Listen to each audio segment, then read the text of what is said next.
تو دو باتیں ہیں آپ کے ذہن تک اگر پہنچ جائیں، وہ جو ہم کو آزماتا ہے اس میں دو باتیں۔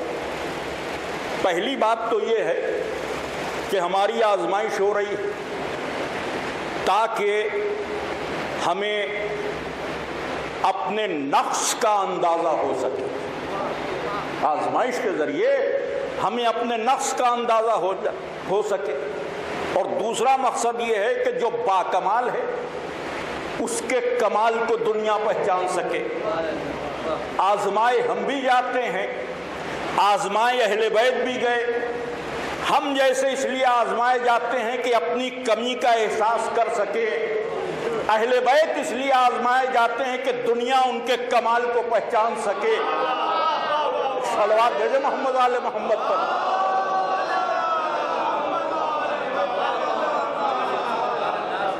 آزمائش دونوں کی ہے، مگر وہاں یہ ہے کہ دنیا پہچانے یہ باکمال لوگ، یہاں یہ ہے کہ ہم اپنی کمی کا اندازہ کریں کہ ہم صبر نہیں کر سکے، ہم جو چاہیے تھا بندگی کا تقاضا جو تھا اس کو ہم پورا نہیں کر سکے، اور وہاں کمال کا اظہار۔ تو آزمائش وہاں بھی، اور میں نے عرض کیا کہ جو جتنا اللہ کے قریب ہے اس کا اتنا بڑا امتحان، جو جتنا اللہ کے قریب، تو ظاہر ہے کہ جو اللہ سے سب سے زیادہ قریب ہے اسے بھی ہم جانتے ہیں، جو افضل مخلوق، اور جس کا سب سے شدید امتحان ہوا اسے بھی ہم جانتے ہیں۔ اب اس بات کو محسوس کریں کہ جب یہ بات ہو کہ اللہ کا سب سے برگزیدہ بندہ کون ہے تو بے ساختہ زبان پر آئے گا حضرت محمد مصطفیٰ صلی اللہ علیہ وسلم۔ بھئی ان سے بڑھ کر تو کوئی نہیں ہے نا، جتنے اللہ کے بندے سب سے افضل، تو جب سب سے افضل ہیں تو ان کا امتحان بھی سب سے سخت ہونا چاہیے، سب سے سخت۔ اور خود فرماتے بھی ہیں، تمام کتابوں میں حدیث ہے، معتبر کتابوں میں ہے، شیعہ کتب میں بھی ہے، جو غیر شیعہ محدثین انہوں نے بھی لکھا کہ پیغمبر نے فرمایا کہ جتنی اذیتیں مجھے دی گئی کسی کو نہیں دی گئی، یہ پیغمبر کی حدیث۔ لیکن جب ہم قرآنی تاریخ پر نظر ڈالتے ہیں تو اور پیغمبروں کی بھی آزمائش ہوئی۔ جناب یحییٰ کا سر قلم کر دیا گیا، جناب زکریا کو آرے سے چیر دیا گیا، ایک پیغمبر تھے جرجیس جن کو کھولتے ہوئے تیل میں ڈال دیا گیا۔ انبیاء کی تاریخ میں آپ کو بے پناہ شدید مصیبتیں ملیں گی۔ حضرت ایوب کا سخت ترین امتحان ہوا تو جی چاہتا ہے کہ ہاتھوں کو جوڑ کر رسول سے پوچھیں کہ جیسا ان پیغمبروں کو آزمایا گیا میرے رسول آپ کو تو ویسا نہیں آزمایا گیا، نہ آپ کا کسی نے سر قلم کیا، نہ آپ کو آرے سے چیرا گیا، نہ آپ کو کسی نے کھولتے ہوئے تیل میں ڈالا، پتھر ضرور مارے گئے، اذیتیں ضرور دی گئیں، لیکن جیسا ماضی میں نبیوں کے امتحانوں کا تذکرہ ہے کتابوں میں اور علماء بیان کرتے ہیں، اس اعتبار پر اگر آپ اپنے پیغمبر کو دیکھیں تو آپ کو پیغمبر کے امتحان ہلکے نظر آئیں گے ان کے زیادہ، اور پیغمبر کہہ رہے ہیں کہ سب سے زیادہ اذیت مجھے دی گئی۔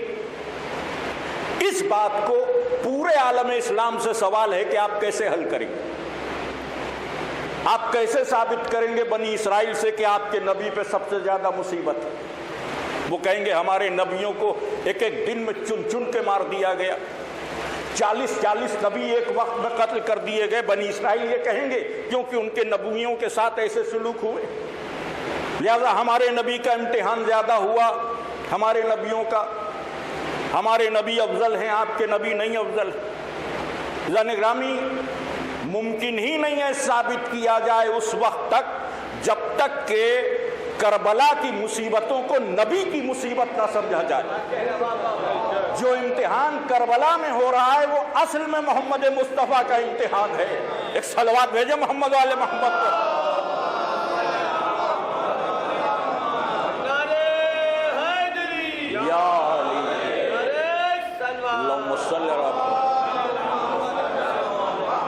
آپ ثابت ہی نہیں کر سکتے کربلا میں مولا حسین کی شہادت نہیں ہے، بلکہ یہ نبی کی شہادت ہے، یہ رسول کی شہادت ہے، اور میں کہ یہ حضور کا امتحان ہے۔ اور نبی نے یہ نہیں کہا کہ میرے بدن کو جتنی اذیت دی گئی اتنی کسی نبی کو نہیں دی گئی، نہیں، نبی نے کہا جتنی اذیت مجھے دی گئی کسی نبی کو نہیں دی گئی۔ تو جب آپ کربلا کو نبی سے جوڑیں گے تبھی نبوت کی عظمت سمجھ میں آئے گی۔ اب اگر کسی کو رسول کی عظمت کو سمجھنا ہے تو کربلا سے رسول کو دیکھے، صحابیت کے جھروکے سے اگر رسول کو دیکھو گے تو رنگیلا رسول تو نظر آئے گا، اللہ والا رسول نہ نظر آئے گا۔ رسول کی سیرت اہل بیت کے آئینے میں، رسول امام حسین کی سیرت کے آئینے میں جو کچھ ہے، اور یہ بات جو میں کہہ رہا ہوں ایسا نہیں ہے کہ دوسروں نے اس کو نہیں تسلیم کیا، آپ محسوس کریں دوسروں نے بھی اس بات کو تسلیم کیا، اور ہندوستان کے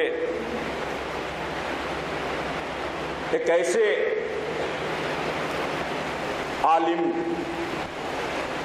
جن کو صوفی بھی تسلیم کرتے ہیں، جن کو وہابی بھی تسلیم کرتے ہیں، جو حنفیوں کے بہت بڑے عالم ہیں، جن کی عزت اہل حدیث بھی کرتے ہیں، جن کا نام ہے عبدالعزیز محدث دہلوی، دہلی کے ہیں، جنہوں نے اپنے ذوم میں معرکۃ الارا کتاب لکھی ہے، تحفہ اثنا عشریہ، جو ہم شیعوں کی رد میں لکھی، اور آج تک دار المبلغین سے یا کسی بھی ایسی سمت سے شیعوں کے خلاف جو آواز آتی ہے، جو لوگ بھونکتے ہیں، ان کو مواد وہیں سے فراہم ہوتا ہے۔ جو عبدالشکور بھونکتا ہے وہ بھی تحفہ اثنا عشریہ سے لیتا ہے، جو عبدالعلیم فاروقی بکتا ہے وہ بھی اسی کتاب سے، تو وہ اس سے کتاب لکھی، اس کے جوابات بھی لکھے گئے، اور اس کے باب امامت کے سب سے بڑے جواب کا نام ابقات الانوار، تو وہ کتاب بھی ہے، اس کے جواب بھی ہے۔ اب میں نے یہ بات اس لیے عرض کی کہ آپ کی سمجھ میں آئے کہ عبدالعزیز کون، انہی نے ایک کتاب اور لکھی جس کا اردو ترجمہ بھی ہو گیا، جس کا نام ہے سر الشہادتین۔ سر الشہادتین کا مطلب دو شہادتوں کے راز، شہادت ایک شہادت، شہادتین دو شہادت، دو شہادت کے راز، اور اس دو شہادت کے پس منظر میں انہوں نے ایک امام حسن علیہ السلام کی شہادت لکھی ہے اور ایک امام حسین علیہ السلام۔ اب وہ لکھ رہے ہیں عبدالعزیز محدث دہلوی، جس کا لب لباب یہ ہے کہ وہ بات کو یہاں سے شروع کرتے کہ کوئی کمال اور کوئی شرف ایسا نہیں ہے جو ماضی کے نبیوں کو ملا ہو اور میرے رسول کو نہ ملا ہو۔ یہ کون لکھ رہا ہے؟ عبدالعزیز محدث دہلوی، اور بہت سے شرف گنائیں، علم، خطابت، مختلف شرف جو ماضی کے نبیوں کو ملے سب میرے رسول کو ملے۔ کئی شرف بیان کرنے کے بعد انہوں نے لکھا مگر ایک شرف ایسا ہے کہ جو ماضی کے نبیوں کو ملا مگر میرے رسول کو نہیں ملا، اور وہ ہے شرف شہادت۔ وہ لکھتے ہیں جناب یحییٰ شہید ہوئے، جناب زکریا شہید ہوئے، مگر میرے رسول شہید نہیں ہوئے، بلکہ ان کا وقت آ گیا وہ چلے گئے۔ حالانکہ یہ بھی پردہ ہے، ورنہ ظاہر تو رسول کیا گیا، لیکن میں اس بات میں نہیں الجھتا، جو وہ بیان کر رہے ہیں وہ میں بیان کرنے کی کوشش کر رہا ہوں کہ شہادت کا شرف رسول اللہ کو نہیں ملا بقول ان کے۔ اب وہ لکھتے ہیں کہ اصل میں شہادتیں دو طرح کی، ایک خفی شہادت، سری شہادت، ایک جلی شہادت، ظاہری شہادت۔ اب وہ ڈیفینیشن کرتے ہیں کہ خفی شہادت یعنی کہیں کسی کو زہر دے دیا جائے تو وہ بھی شہید ہے، اور ظاہری شہادت کسی کو تلوار سے قتل کر دیا جائے وہ بھی شہید ہے۔ تو چونکہ باقی نبیوں میں سے کچھ زہر سے مارے گئے، کچھ تلوار سے، ایک ہی طرح کی شہادت ملی، اللہ نے یہ چاہا کہ میرے رسول کو دونوں شہادتیں ملی۔ اب یہ عبدالعزیز محدث دہلوی لکھ رہے ہیں کہ سبط اکبر امام حسن کے ذریعے جو زہر سے شہید کیے گئے یہ بھی رسول کی شہادت ہے، اور کربلا میں جو حسین تلوار سے شہید کیے گئے یہ بھی رسول کی شہادت ہے۔ یہ کس نے لکھا؟ عبدالعزیز محدث دہلوی نے، کہ مولا حسین کی شہادت بھی رسول کی شہادت ہے اور مولا حسن کی شہادت بھی علی کی شہادت ہے۔ بس یہیں سے ایک جملہ میں کہنا چاہوں گا کہ عبدالعزیز محدث دہلوی یہ بھی مان لو کہ جس نے حسن کو قتل کیا گویا رسول کو قتل کیا، جس نے حسین کو قتل کیا اس نے رسول کو قتل کیا۔ ایک صلوات بھیجے محمد والے محمد پر۔ ان دونوں کا قاتل بھی رسول کا قاتل ہے، لیکن عجیب و غریب بات کہ مولا حسن کی شہادت کو رسول کی شہادت مانا گیا۔ اب اس روشنی میں پورے عالم اسلام سے میرا سوال ہے کہ جس نے زہر بھیجا، جس نے قتل کا منصوبہ بنایا،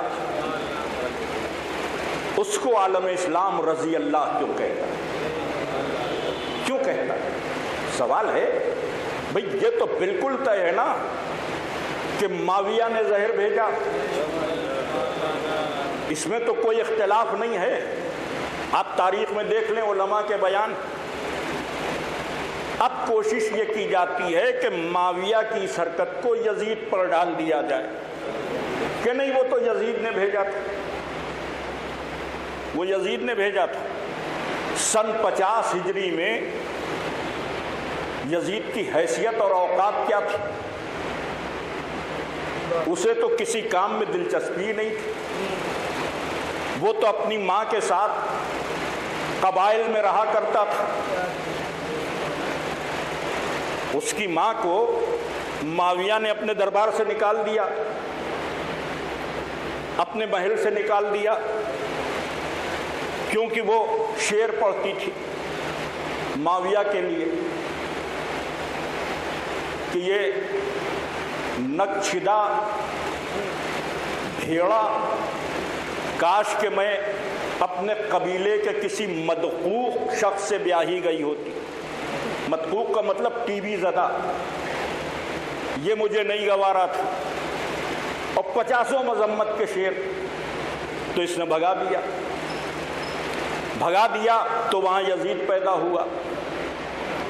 جب ولادت کی خبر ہوئی تو یزید کو بعد میں لایا، کیونکہ اس کے کوئی جانشین تھا نہیں۔ اس نے کہا کسی طرح بھی مل رہا ہے، ایک وارث تو مل رہا ہے، ورنہ اس کی ولادت پہ بھی تاریخ میں اشکال ہے کہ معاویہ کا ہے کہ کسی اور کا، تاریخ میں اشکال، کیونکہ جو وقت ولادت ہے وہ یہاں سے جانے کا وہ عرصہ گزر جانے کے بعد۔ بھئی اگر اس نے نکالا تو 9 مہینے کے اندر ولادت ہو تو مانا جائے۔ سبحان اللہ۔ مورخین کہتے ہیں کہ 1 سال بعد پیدا ہوا، لیکن بہرحال اپنی عزت بچانے کے لیے کسی طرح وہ لے آیا۔ تو سن 50 ہجری میں یزید کی یہ اوقات نہیں تھی کہ زہر بھیجتا۔ سن 50 ہجری میں جو شام سے زہر آیا وہ معاویہ نے بھیجا۔ جب معاویہ نے امام حسن کو شہید کیا زہر کے ذریعے، اور تم نے مانا کہ یہ حسن کی شہادت نہیں ہے رسول کی شہادت ہے، تو کتنے بے غیرت ہو کہ رسول کے قاتل کو رضی اللہ کہتے ہو، شرم نہیں آتی؟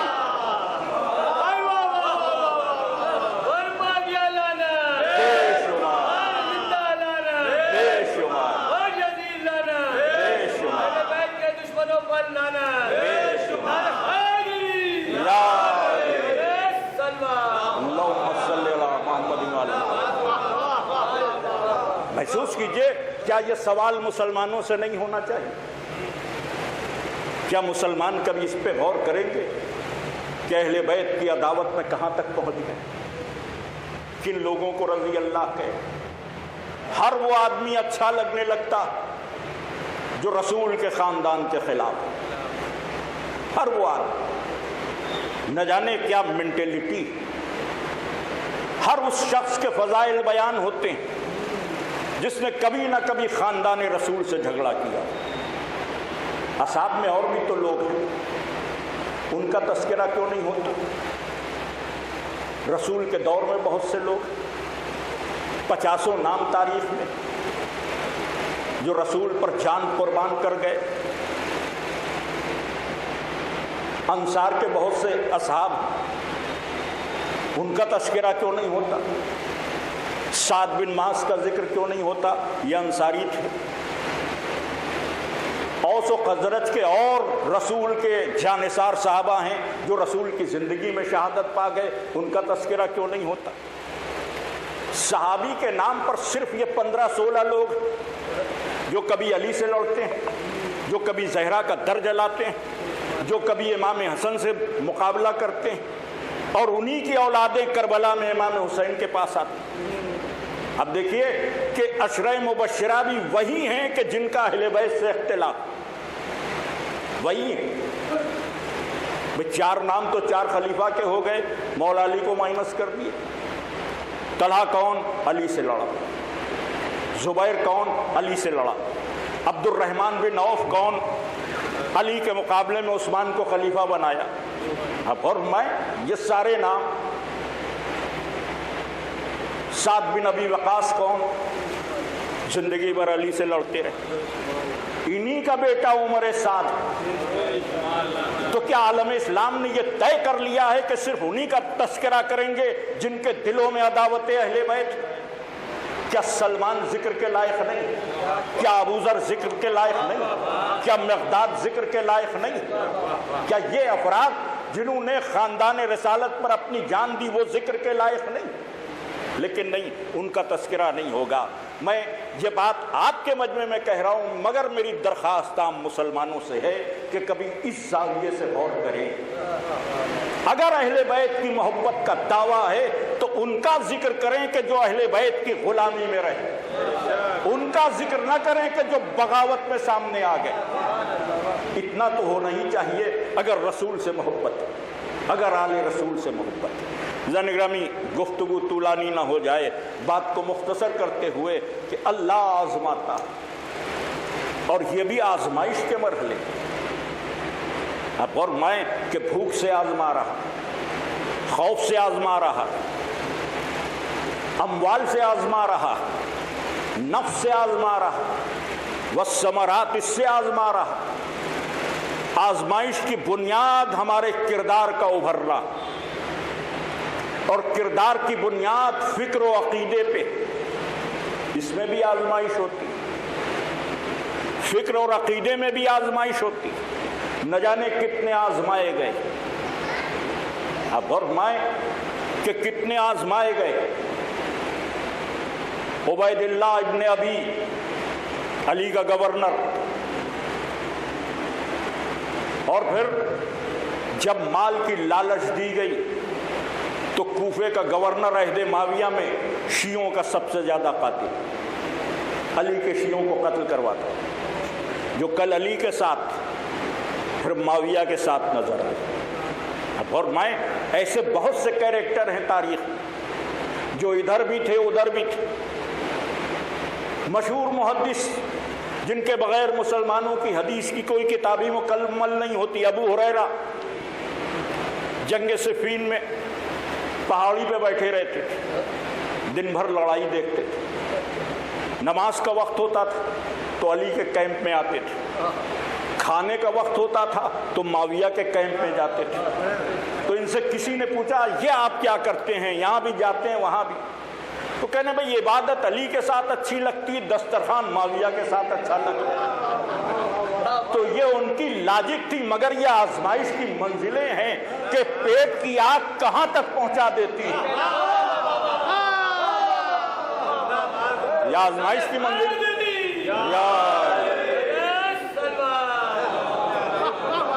وَلَنَبْلُوَنَّكُمْ، ہم تمہیں ضرور آزمائیں گے۔ اور اللہ خود آزمانے نہیں آتا، اس کے نمائندے آزماتے، رسول اللہ آزماتے، ائمہ اہل بیت آزماتے۔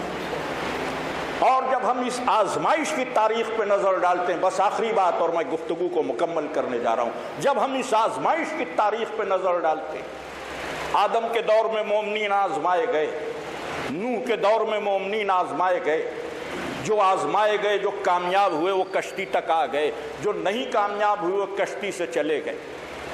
موسیٰ کے دور میں اللہ والے آپ آزمائے گئے، عیسیٰ کے دور میں آپ آزمائے گئے، اور اس آزمائش میں وہ فیل ہو گئے جو عیسیٰ کے 12 حوارین تھے، اس میں سے 2 ایک ادھر چلے گئے۔ تو ہر جگہ جب اللہ کے نمائندوں نے امت کو آزمایا تو 100% رزلٹ کبھی نہیں رہا، 100% رزلٹ کبھی نہیں رہا۔ نہ رسول کی آزمائش میں سب 100% آئے، نہ مولا علی کی آزمائش میں سب 100% آئے، کسی امام کی آزمائش میں ایسا نہیں ہوا۔ بس ایک حسین ہے کہ جتنوں کو آزمایا سب کے سب افضل و اعلیٰ نظر آئے۔ ایک اکیلی آزمائش حسین کی۔ زنگرمی 72 تھے، حسین نے آزمایا۔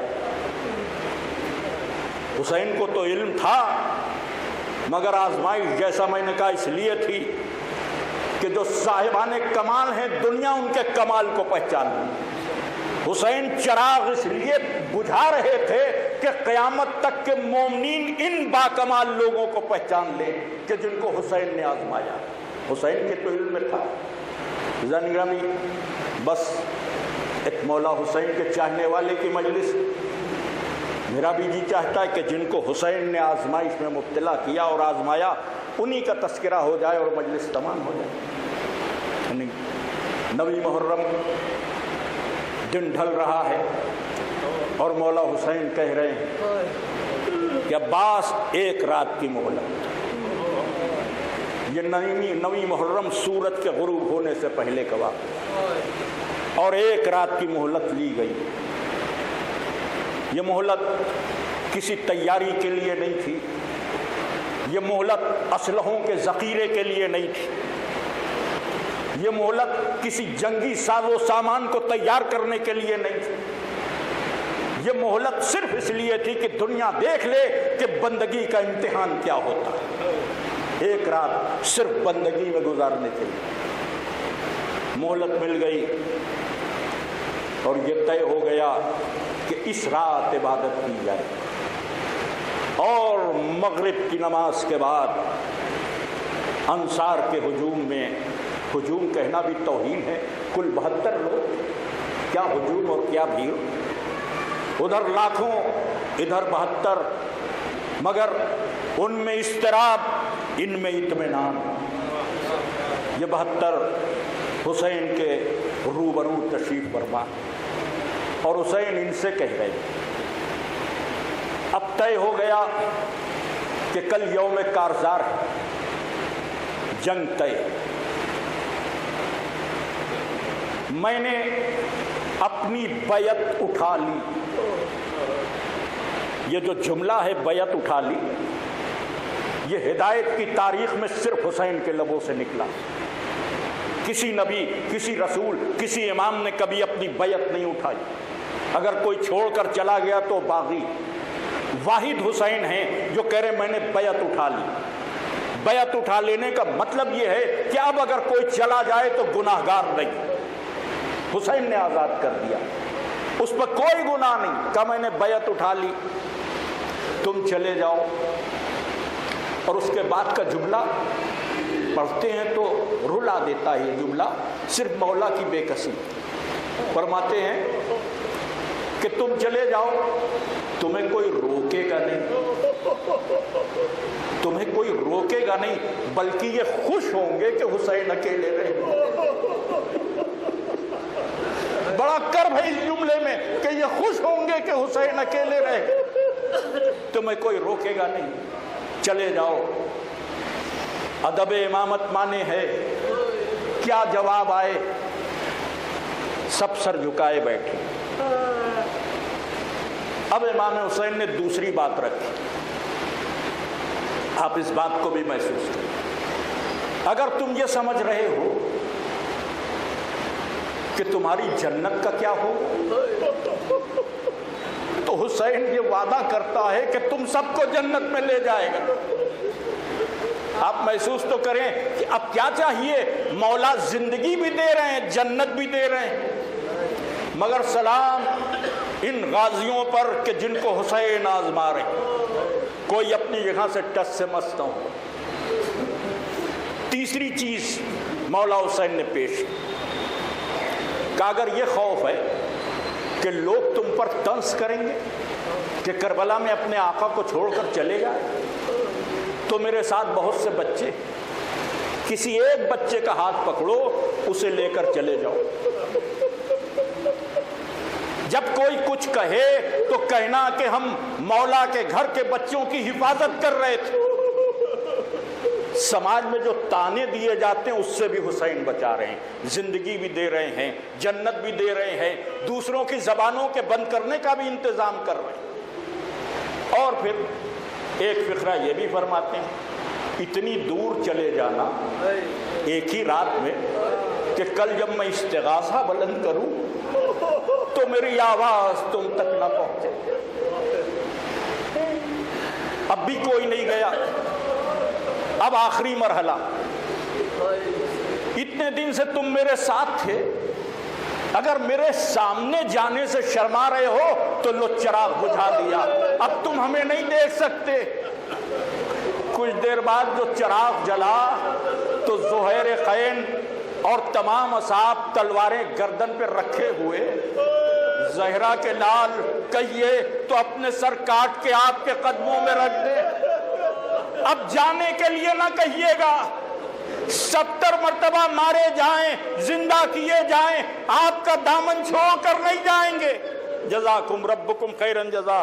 بس مجلس مکمل ہو رہی، اب جب آزما لیا تب امام حسین نے کہا شاباش میرے بہادروں، اور اس کے بعد آسمان کی طرف اشارہ کیا، پردے ہٹ گئے، ایک ایک کے مقام کو جنت میں دکھایا۔ کربلا میں واحد صرف کربلا والے ہیں، نہ ان سے پہلے نہ اس کے بعد کسی نے جنت کو نہیں دیکھا اس دنیا میں رہتے ہوئے مگر یہ حسین کے ناصر ہیں کہ حسین کہہ رہے ہیں حبیب یہ تمہارا محل ہے، زہیر یہ تمہارا ٹھکانہ ہے۔ آزمائش کے بعد ایک ایک مقام دکھایا، اور اس کے بعد جو اطمینان تھا حسین کے ناصروں میں۔ مسلم ابن اوسجہ بڑے سنجیدہ و باوقار جناب مسلم کے لیے کوفے میں چندہ جمع کرتے تھے، جب جناب مسلم آئے تھے پھر کربلا آ گئے، کبھی کسی سے مزاح نہیں کیا۔ اس رات مسلم ابن اوسجہ نے سعید سے مذاق میں کوئی بات کہی تو سعید نے حیرت سے کہا کہ آج کی رات پہلی بار آپ کو مذاق کرتے دیکھ رہے ہیں۔ جواب دیا وہ کیوں نہ مذاق کرے کہ جسے حسین کے قدموں میں جان دینے کا موقع ملا، جسے حسین کے قدموں میں جان دینے کا موقع ملا۔ بس گفتگو مکمل ہو گئی۔ زنگرامی یہ حسین کے وہ اصحاب ہیں کہ جن کو حسین نے آزمایا، ایسی آزمائش میں کائنات میں کوئی کھرا نہ اترا۔ پھر جب حسین آزما چکے تو لاہ عمل یہ طے ہوا کہ رات بھر عبادت ہوگی، کچھ لوگ مصلے پہ رہیں گے، کچھ لوگ پہرے پہ رہیں گے، آدھی رات تک مصلے والے پہرے پر، پہرے والے مصلے پر جگہ بدلتے رہیں گے۔ یہ اس لیے کیا گیا کہ کہیں دشمن رات کی تاریکی میں حملہ نہ کرے، جیسا قدشہ تھا ویسا ہوا بھی۔ ابھی نصف شب بھی نہ آئی تھی کہ شمر ملعون نے ایک دستے کے ساتھ سیدانیوں کے خیمے کی پشت پہ حملہ کیا۔ زہیر خین پہرے پہ تھے، انہوں نے اس حملے کو ناکام کیا۔ جب وہ حملہ ناکام ہوا تو شمر اپنے دستے کے ساتھ فرار کرنے لگا۔ زہیر خین پہچان گئے، آواز دی کہ دین تو پہلے ہی بیچ ڈالا تھا، اب کیا عرب کی غیرت بھی بیچ ڈالی، رات کی تاریکی میں عورتوں اور بچوں کے خیمے پر حملہ کرتے ہو۔ یہ خبر امام کو دی گئی تو امام نے کہا کہ پشت خیمہ پہ ایک خندق ہے جس میں لکڑیاں بھری ہوئی ہیں، اس میں آگ روشن کر دو، دشمن پیچھے سے حملہ نہ کر پائے گا، تمہاری تعداد کم ہے مگر آگے سے تم حفاظت کر لو گے۔ مولا کے حکم پر آگ روشن ہو گئی، پیچھے سے اہل حرم کے خیام تو محفوظ ہو گئے، لیکن اس آگ کا ایک اثر اور ہوا، جیسے جیسے آگ بڑھتی تھی تو بچوں کی پیاس بھی بھڑکتی تھی، الاتش کی آوازوں میں اضافہ ہو گیا۔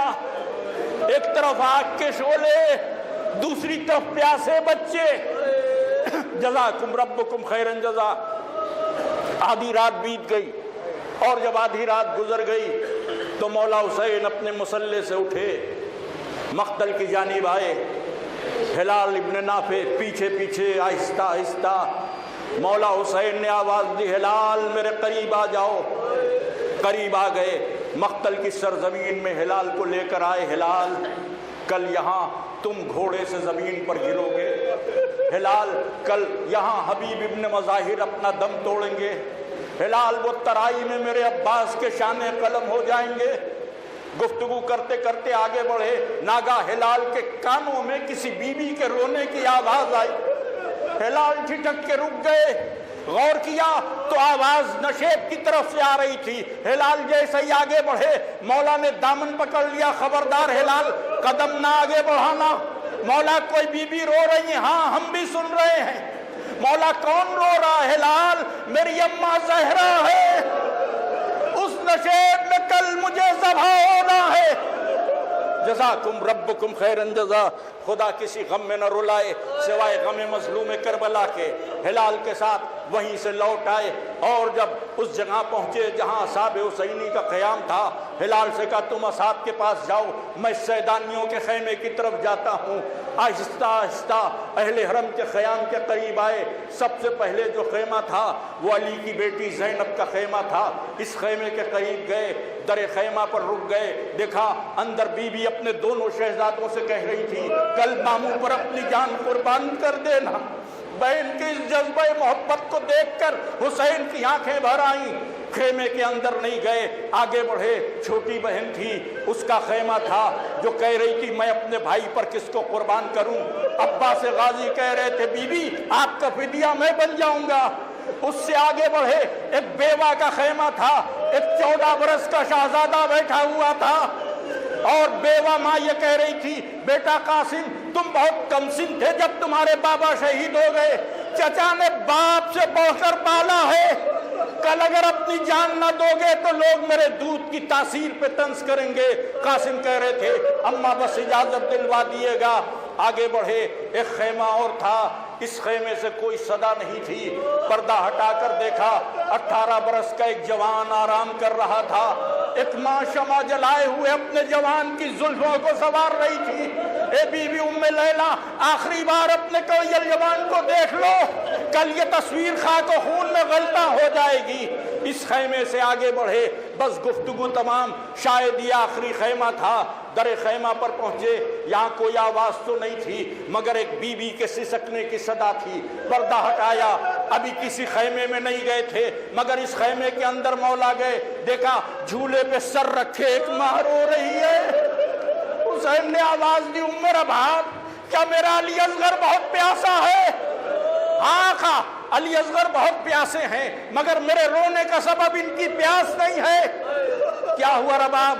آقا آج کی رات رباب بہت بد نصیب ہے، کل تک مجھ سے زیادہ خوش نصیب کون تھا؟ میں علی و فاطمہ کی بہو، میں وہ کہ میرا شوہر جوانان جنت کا سردار، پھر اللہ نے کرم یہ کیا کہ اولادیں بھی دی، ایک بیٹی عطا کی، ایک بیٹا عطا کیا، مگر آج کی رات رباب بہت بد نصیب ہے۔ آپ دیکھ رہے ہیں آقا، ہر ماں اپنے بچے سے کہہ رہی ہے کل اپنے آقا پہ جان نثار کر دینا۔ یہ رباب کس سے کہے؟ بیٹی 5 برس کی ہے، اسے مقتل میں بھیج نہیں سکتی، بیٹا 6 مہینے کا ہے، گھٹنیوں چل نہیں سکتا۔ اے بی بی معلوم نہیں مولا حسین نے کیا جواب دیا؟ جی چاہتا عرض کروں بی بی آپ فکر نہ کریں، آپ کی قربانی تو ایسی ہوگی کہ کربلا مکمل ہی نہ ہوگی جب تک 6 مہینے کے گلے پہ تیر نہ چل جائے، اور شام اس وقت تک پتہ نہ ہوگا جب تک زندان میں سکینہ کا جنازہ نہ اٹھ جائے۔ آپ کی گودی بھی اجڑ گئی، آپ کی مانگ بھی اجڑ گئی۔ لعنت اللہ علی القوم الظالمین سیعلم الذین ظلموا ای منقلب ینقلبون انا للہ۔ درخواست گزار ہوں کہ ایک مرتبہ سورہ فاتحہ 3 مرتبہ سورہ توحید کی تلاوت فرماتے ہیں۔ شاہد حسین مرحوم ابن سید علی مرحوم